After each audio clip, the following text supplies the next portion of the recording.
예, 반갑습니다. 제가 하는 기조발제는 아마 이 행사를 어떻게 설계했는지에 대한 것들을 쭉 설명을 드리는 걸로 하겠습니다. 87년 헌법은 대통령 직선제를 쟁취한 시민헌법이라고 하는 것을 좀 명확히 하면서 헌법을 좀 다뤄보자라고 하는 얘기를 좀 드릴 거고요. 왜 자꾸 현행 헌법들이 경성화되어 있는지에 대한 것, 이게 제도적으로 경성화되어 있기보다는 우리나라 국민들이 갖고 있는 헌법에 대한 이 프라이드가 굉장히 강하기 때문에 심정적인 것을 잘 다독거리거나 심정적인 부분으로 잘 협의하지 않으면 이게 안 될 수밖에 없다라고 하는 것. 그리고 또 이게 현행 지방자치가 시행되기 전의 헌법이기 때문에 그 헌법들이 어떤 것들이 시급히 보완돼야 되는지를 국민들에게 어떻게 설명할 것인지, 또 디지털 사회를 충분히 담고 있지 못하기 때문에 이건 어떤 논의가 필요한지를 저희가 이 설계를 어떻게 했는지를 쭉 먼저 설명을 드리겠고요. 두 번째는 이것을 위해서 출발하는 의미에서 여러 전문가 선생님들을 모셨는데 충분하지는 않겠지만 이 이야기를 여는 것으로서 전문가 선생님들에 대한 발제들 좀 말씀을 좀 드렸습니다. 그래서 지금까지 개헌 논의들이 권력구조 개편으로만 좀 집중됐다고 하면 국회가 주도하는 삶과 가까운, 또 우리 지방정부가 앞으로 어떻게 일을 해야 되는지, 중앙정부와 지방정부의 역할은 어떻게 좀 나눠야 되는지, 자꾸 이런 헌법에 대한 규정이 없다 보니까 이 중앙정부와 지방정부를 볼 때 자꾸 수탁기관, 위탁기관, 하부기관 이렇게 보는데요. 서로 역할을 어떻게 나눠야 되는지, 앞으로 디지털 사회 때는 우리가 어떤 것은 지켜야 되고 어떤 것은 버려야 되는지 이런 것도 좀 중심으로 해서 좀 발제안 좀 짜봤습니다. 그래서 제목을 지금 목표와 슬로건과 동일하게 지방자치와 디지털 기본권 87년 헌법에 담다 이렇게 했습니다. 그래서 헌법 질서와 국가발전 전략의 부조화를 먼저 말씀을 드리겠고요. 헌법 개혁의 방향과 과제를 두 번째 말씀을 드리겠고요. 과제별 세 번 내용, 이건 아마 지금 이 토론회 때 선생님들이 맡아서 하는 발제 내용들 잠깐 소개를 시켜드리겠고요. 마지막에 결론 이런 순서로 말씀을 좀 드리겠습니다. 저희가 헌법적 가치, 87년 헌법이 담고 있는 헌법적 가치가 지금 현행 우리 정부에서 하고 있는 국가발전 전략과 어떻게 부조화하는지를 먼저 말씀을 좀 드려보겠습니다. 이미 만만치 않은 대한민국이 됐음에도 불구하고 헌법은 헌법, 행정은 행정, 이렇게 이원화돼서 발전 전략을 짜는 건 후진국형이라고 저희는 생각하고 있습니다. 헌법이 담고 있는 헌법적 질서와 가치, 여기서부터 국가 발전 전략이 나와야 된다고 생각을 하고 있고요. 그래서 저희가 가장 먼저 문제 제기하고 훑어보는 건 대한민국 헌법 전문입니다. 어떤 가치를, 우리나라 대한민국의 80년도 때의 헌법들은 어떤 가치를 담았는가를 가장 먼저 볼 때 전문을 보는데요. 이 헌법 전문에서 동일 단어가 두 번 반복되는 게 딱 하나 있습니다. 그게 균등이라고 하는 단어입니다. 이건 기회균등이고요. 어디에 살던, 제주에 살던, 울릉도에 살던, 서울에 살던, 강남에 살던 모든 국민들이 균등한 삶의 질 향상을 이루어야 된다라고 하는 헌법적 가치를 담고 있음에도 불구하고 그간 대한민국 발전 전략은 불균등 발전 전략, 후진국이 선진국이 되기 위해서 지역이나 여러 다른 계층이나 이런 쪽의 희생을 전제로 한 발전 계획을 갖고 왔는데 이제는 헌법 개정 논의를 87년도 때 합의한 헌법적 가치, 서로 간의 균등이라고 하는 것으로 시작하는 게 맞고, 이런 측면으로 볼 때 지금의 서울 수도권 집중 발전 전략이나 서울 수도권만의 나머지 계층이나 지역의 희생을 전제로 한 발전 계획들은 헌법에 위배되는 위헌이다. 매니페스토 보면 그렇게 보고 있습니다. 그래서 저희가 헌법을 과거에 그냥 만들었다 이렇게 얘기하는 것보다는 헌법적 가치가 어느 걸 담고 있느냐부터 출발하는 게 좋겠다라고 하는 거고요. 대한민국 헌법 제9장, 이건 경제 부분입니다. 경제 부분에는 균등이라고 하는 말 대신에 균형이라고 하는 얘기가 들어가 있습니다. 특히 경제나 국토 균형 발전 부분에서는 균형이라고 얘기를 하고 있는데요. 이 균형이라고 하는 얘기들은 많이 조명을 받았지만 헌법 전문에 있는 균등이라고 하는 얘기들은 소홀히 다뤄졌다. 이제는 87년 헌법이 우리나라가 시민들이 참여해서 만들었다고 하는 최초의 헌법인 시민헌법에서 어떤 가치를 담았는지를 먼저 생각을 하고 여기서부터 개헌 논의를 진행했으면 좋겠다라고 생각을 합니다. 제가 그 정경련에서 스스로 밝혔던 워드를 발전하져 놨는데요. 경제 개발 계획의 기조는 불균형 성장 모델에 입각한 공업 부분 중점 개발 계획이었다. 이렇게 얘기를 하고 있습니다. 이게 개발도상국가, 선진국을 따라잡기 위한 개발도상국가 때는 이게 유효할 수 있겠지만 지금도 이런 후진적 발전 계획을 계속 고수한다든지 디지털 사회로 전환되는 이 시점에서도 이런 부분을 무시하거나 하면 이건 좀 문제가 있을 수 있다라고 하는 측면으로 발제 선생님들을 좀 모셨습니다.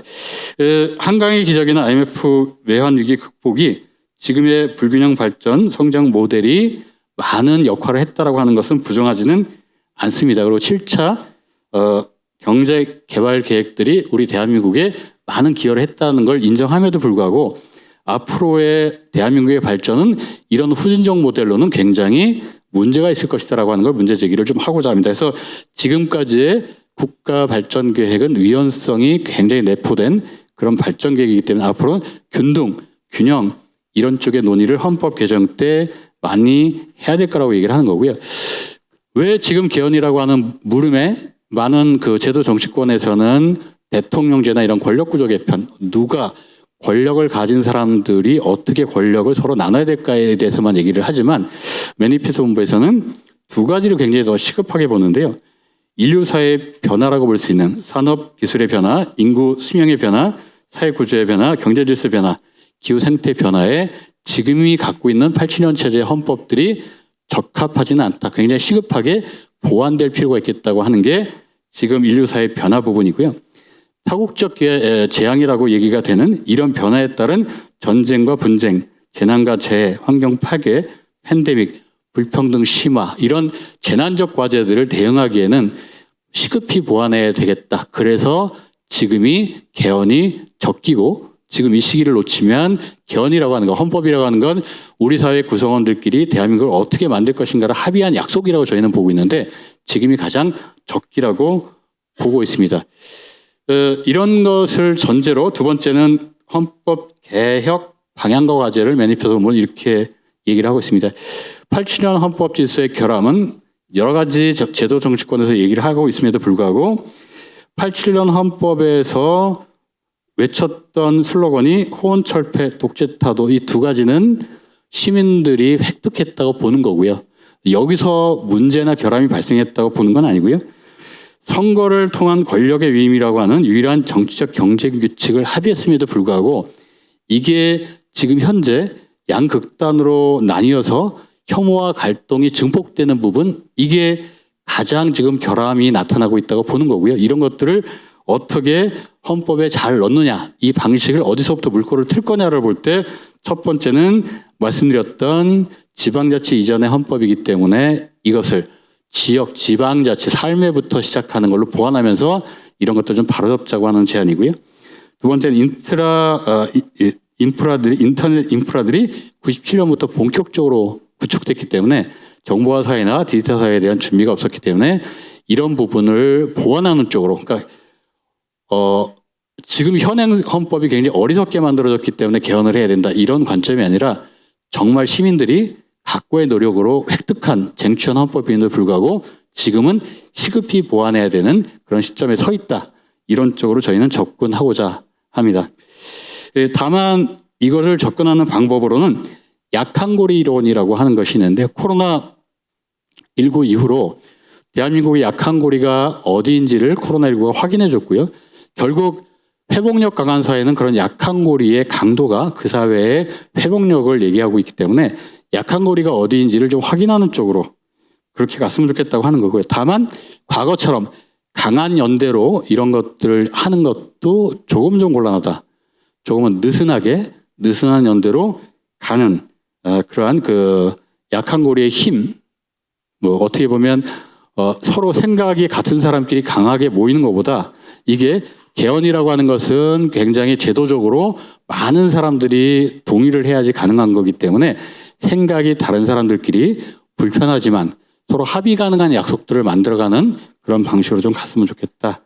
그래서 강한 회복력 사회를 위한 헌법의 개혁 방안으로는 차등에서 균등으로, 과잉에서 적정으로 지금 생산성 계속 얘기하고 있는데 전 세계적으로 과잉 생산이 굉장히 우려되는 그런 시점입니다. 그래서 과잉에서 적정으로, 집중해서 분산으로, 서울 수도권 일극체제에서 분산해서 네트워크화하는 쪽으로, 또 경쟁에서 공존으로, 저 이런 쪽으로 계속적으로 토론을 가볼까 합니다. 그래서 이 개혁과제 논의 과제는 앞으로 새로운 공동체를 어떻게 구현할 것이고, 연방적 거버넌스를 어떻게 구축할 것이고, 새로운 사회 계약을 어떻게 제도화할 것인가를 논의했으면 좋겠다고 제안을 좀 드리는 거고요. 저희가 다시 한번 대한민국 헌법의 역사를 좀 도표로 좀 설명을 해드렸는데요. 1948년도 제헌헌법, 저희는 이걸 민족헌법이라고 부르고 있는데요. 여기서부터 쭉 시작돼서 많은 개헌 논의가 있었지만 결국은 9차 개헌을 제외하고는 권력 구조를 어떻게 나눌 것인가에 대한 것, 정부 통령제를 어떻게 나눌 것인가였는데 87년도 헌법은 시민들의 요구, 그중에서도 가장 강력했던 요구, 이게 모여져 있는 걸로 대통령 직선제와 5년 단임제, 또 특히 헌재나 이런 것들을 형성했던 이런 시민헌법이기 때문에 이러한 노력, 이러한 성과, 이러한 가치 위에서 보완하는 쪽으로 가서 10차 개헌은 미래 헌법이 됐으면 좋겠다. 이런 좀 제안을 드리고자 합니다. 그래서 저희가 지금부터 5시 20분까지 말씀드릴 건 첫 번째, 저는 왜 상시 개헌 시스템이 구축돼야 되는지에 대해서 좀 문제 제기를 하고, 또 토론에서도 이런 얘기가 좀 나올 건데요. 이런 모든 문제들을 한 번에 해결하지 못할 것 같습니다. 그리고 우리처럼 한 번에 몰아서 개헌을 해서 모든 걸 다 해결하고자 하는 나라도 사실 그렇게 있지 않습니다. 외국 같은 경우에는 전국 선거가 있을 때마다 개헌 의제들을 하나하나씩 합의해 가는 거기 때문에 그런 체제가 필요하다고 말씀을 좀 드릴 거고요. 두 번째는 바로 이어서 기조발제를 해주실 김상률 교수님께서 국민주도로 개헌을 하는 게 맞다라고 하는 것, 제도 정치권이 아닌 국민주도로 하는 게 맞다라고 하는 것, 또 특히 시민의회 뭐 이런 걸 통해서 국회 주도에 개헌하는 게 맞다고 하는 걸 말씀을 주실 거고요. 또 연방적 거버넌스 구축 부분에서는 분권적 국가 시스템 강화에 대해서 안병욱 공동대표님이 말씀을 해주실 거고요. 그리고 그 다음에 한양대학교 이삼식 원장님은 굉장히 좀 중요한 말씀을 좀 해주실 건데요. 대한민국이 20여 년 전서부터 인구 적정성 논의를 해오고 있지 않습니다. 이게 인구 적정성이라고 하는 건 면적 단위 얼마나 그 지역의 사람이 살 것인가를 논의하는 것이 아니고요. 어떻게 인구가 분포돼서 살아야 산업의 발전이나 미래 또 삶의 질 향상을 같이 동시에 이룰 것인가를 연구하는 건데, 이게 서울 수도권으로 집중하려고 하는 계획 때문에 20년 전부터 논의가 되어 있지 않습니다. 그래서 이 인구라고 하는 건 행정학의 기본이기 때문에 이삼식 교수님의 인구 적정성에 대해서 말씀 좀 드릴 거고요. 새로운 사회적 개혁의 제도화는 디지털 사회에 대한 기본권을 많이 연구해 오신 홍성기 연구원장님이 제안을 하실 거고요. 경제 시스템, 지금 과잉되는 이 경제 시스템들을 어떻게 할 것인가는 도넛 경제를 많이 연구해 오신 김병권 소장님이 말씀해 주실 거고요. 지금 메가시티나 광역단체 어떤 행정통합만 얘기가 되고 있는데, 유럽은 이거 외에 다액도시권 거버넌스들을 어떻게 하고 있는지를 발제를 해 주실 겁니다. 이게 완성화는 아니고 이런 것들은 이제 여는 방식으로 할 거고요. 이것을 빗대서 여기 계시는 이광희 위원님, 또 오연수 소장님이 서밋 회의를 좀 해주실 거고요. 이후에는 좌장님을 비롯해서 쭉 얘기를 해주실 겁니다. 저희가 새로운 대한민국 헌법을 위해서는 여러 재산 단위의 협업들이 좀 필요할 거라고 보는데요. 새로운 대한민국 헌법은 87년 시민헌법을 삶과 밀접한 의제로 보완하기 위해서는 여기 플로어에 계시는 우리 공무원생들의 여러 가지 역할들이 굉장히 많이 필요할 것 같습니다. 이게 현장에서 여러 가지 녹아낸 경험들이 있기 때문에요. 성장을 넘어 회복력 사회를 설계하는 데는 시민사회의 상상력이 필요할 거라고 보고 있습니다. 그리고 상시 개헌 시스템 구축과 헌법의 일상화를 하는 것은 행정부보다는 국회에서 합의체인 국회에서 주도하는 게 저희는 맞다라고 보기 때문에 이 3자 간의 역할들이 앞으로 좀 필요하다, 이런 제안을 지속적으로 할 겁니다. 결국 새로운 대한민국 헌법은 새로운 공동체 헌법이 되기를 바라고요. 연방적 거버넌스 헌법이 되길 바라고요. 미래사회 대응 헌법이 되기를 바랍니다. 그리고 지금이 골든타임이고 지금 가장 중요한 사회고요. 정답을 갖고 있는 것보다는 이 논의를 여는 또 특히 행정부에서 하는 권력구조 개편의 논의 외에 국회에서 이 합의체제인 국회에서 또 시민사회와 함께 또 학교와 함께 또 지방행정과 함께 열어가는 지금 이 첫 시작은 여러 가지 미미할 수 있지만 이것이 좀 더 우리 대한민국 국민들의 삶 향상에 도움이 되고 또 미래의 새로운 약속들을 만들어가는 그런 첫발이 되기를 기대하면서 제 말씀을 마치겠습니다. 예, 감사합니다.